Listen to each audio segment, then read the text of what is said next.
Hello guys, in this video I'm going to show you how to share your profile in the Snapchat app. First you have to open up the app. Here it opens up in the camera.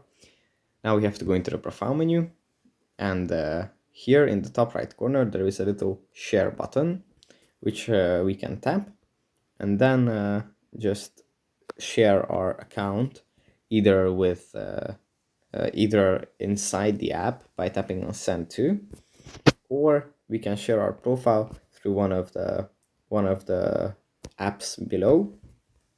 Or if you don't see the app through which we want to share it, we can tap on more and then find it in that list. So yeah, we can share our account just like this.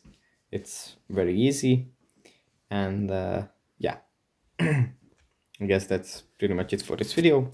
Hope it was helpful for you guys, and I'll see you in the next one. Bye.